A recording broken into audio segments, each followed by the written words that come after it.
Hello दोस्तों, मैं Sanjeet once again आपके सामने आया हूं अपने एक नए टॉपिक नए व्लॉग के साथ। और वो टॉपिक है, is Arvind Kejriwal the biggest conman of Indian political history और इज ही द विक्टिम। इसका मतलब ये है, अरविंद केजरीवाल आज तक की भारत की राजनीति के सबसे बड़े ठग या धोखेबाज हैं या एक सताए हुए राजनेता। सबसे पहले हम अरविंद केजरीवाल की राजनीति के सागर में उतरने से पहले जो कहानी, मायाजाल, झूठ, फरेब और सपनों का मिला-जुला संगम है, हम थोड़ी सी इस बारे में जानें कि अरविंद केजरीवाल हैं कौन। अरविंद केजरीवाल एक आईआईटी ग्रेजुएट और वहाँ से निकलने के बाद वो कुछ वक्त तक टाटा की कंपनियों में काम किया और उन्हें मन नहीं लगा तब वे दिल्ली के कुछ झुग्गियों में किसी समाज सेवी संस्थान से जुड़े रहे। और जब 2012-13 का समय था, उस समय चारों तरफ रोज टीवी अखबारों में यूपीए के दौर में करप्शन की बातें, नेपोटिज्म की बातें, अराजकता की बातें चल रही थी और देश ऐसे समय से गुजर रहा था जब लग रहा था बदलाव आने वाला है। इनकी बातें और इनका आंदोलन, जो कि अन्ना हजारे के नेतृत्व में इंडिया अगेंस्ट करप्शन के साथ 12-13 में इन्होंने आंदोलन किया, लोगों में, आम मानस में, आम भारतीय नागरिकों में एक ऐसा भाव आया कि शायद ये लोग नए लोग हैं, नई राजनीति करेंगे, ये ट्रेडिशनल पॉलिटिकल पार्टीज की तरह शायद पॉलिटिक्स ना करें और इनमें वो करप्शन, नेपोटिज्म, वो नॉर्मल जो बीमारियां हैं इंडियन पॉलिटिकल सिस्टम का, वो ना हो। लेकिन क्या ऐसा हुआ? मैं आपके साथ आने वाले अपने 2 व्लॉग में इसकी जांच पूरी गहराई के साथ करूंगा और आपसे ये शेयर करूंगा कि क्या अरविंद केजरीवाल ने, जो 2014 में पहली बार वो पॉलिटिकल पार्टी बना करके दिल्ली से उन्होंने इलेक्शन लड़ा था और उनकी टीम ने जो लड़ा था, और उस समय में जो उनके 2 प्रीमाइसेस थे।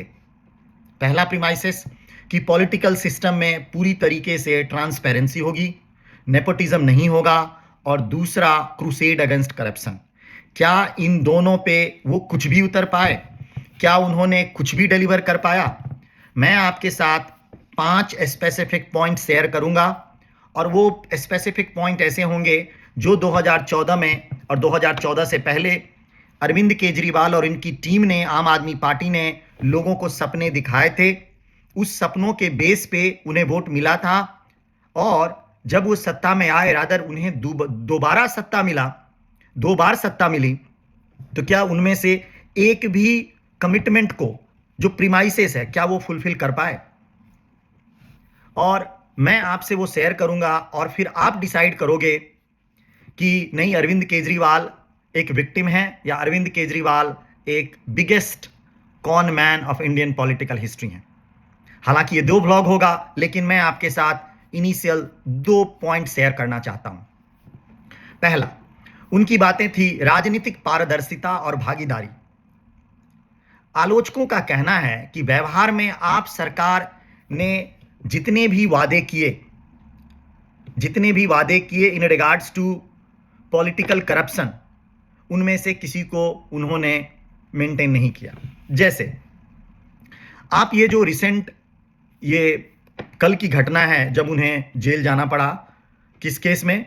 करप्शन के केस में। और करप्शन क्या है? शराब घोटाला।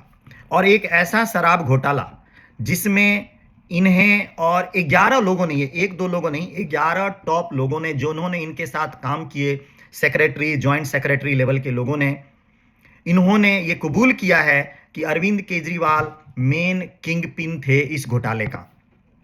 और आम आदमी पार्टी और अरविंद केजरीवाल 600 करोड़ रुपये लिए और इन रुपयों का इन्होंने इस्तेमाल अपने पार्टी के एक्सपेंशन में, इलेक्शन लड़ने में एंड अपने कुछ व्यक्तिगत कामों में यूज किए, इंक्लूडिंग अपने घर के आलीशान बनाने में, जिसमें करीब 100 करोड़ के खर्चे बताए जाते हैं। दूसरा, आपको याद होगा जब 2012-13 में इनके सारे भाषण, इनके सारे कमेंट्स क्या होते थे कि हर पार्टी के लोग, जो ट्रेडिशनल पार्टी हैं, वो सारे झूठे हैं, सारे चोर हैं, सारे भ्रष्टाचार में लिप्त हैं, और लोग बिलीव भी करते थे क्योंकि ये थे। और जब इनके पास सत्ता आई तो इनके सबसे खासम खास हो गए लालू प्रसाद यादव, जो चारा घोटाला में चारा चोरी करके जेल में सजा याफ्ता है। इनके सबसे बड़े मित्र हो गए जो सबसे ज्यादा गाली देते थे कांग्रेस के, चाहे राहुल गांधी हो, सोनिया गांधी हो, ये सारे इनके खासम मित्र हैं। इनके दोस्त हो गए शरद पवार, जिनको ये गाली देते थे, इन्हें बोलते थे कि ये चोरी में लिप्त हैं और इनके साथ वो बात तक नहीं कर सकते हैं। आज वो उनके साथ गैंग बना करके एक पर्टिकुलर पार्टी के अगेंस्ट लड़ने में लगे हुए हैं।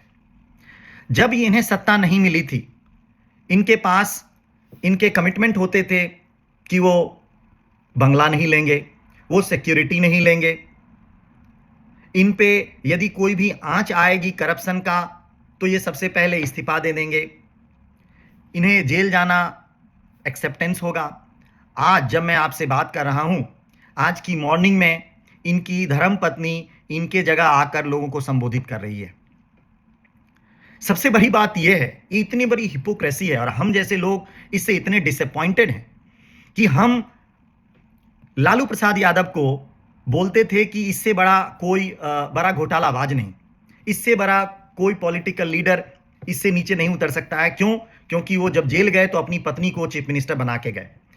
आज ये विडंबना है कि ये आदमी, जिसकी शुरुआत ही हुई थी पॉलिटिकल करप्शन से लड़ने को, जिसकी शुरुआत ही हुई थी कि ये राजनीति को बदलने आए हैं, जिसकी शुरुआत ही हुई थी कि ये दूसरे तरफ की राजनीति करने आए हैं, वो आदमी जेल जाने के बाद पहली बात तो ये बोल रहा है कि मैं इस सत्ता से चीफ मिनिस्टरशिप नहीं छोड़ूंगा।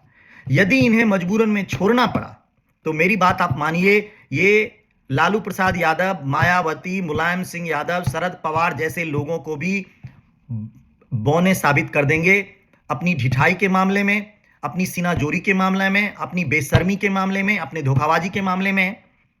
और उसकी शुरुआत यह है कि आज वो चीफ मिनिस्टरशिप का वो छोड़े भी नहीं है, वो जेल में है, स्टिल उनकी वाइफ ऐसे बिहेव कर रही हैं जैसे वो सीडो चीफ मिनिस्टर हो।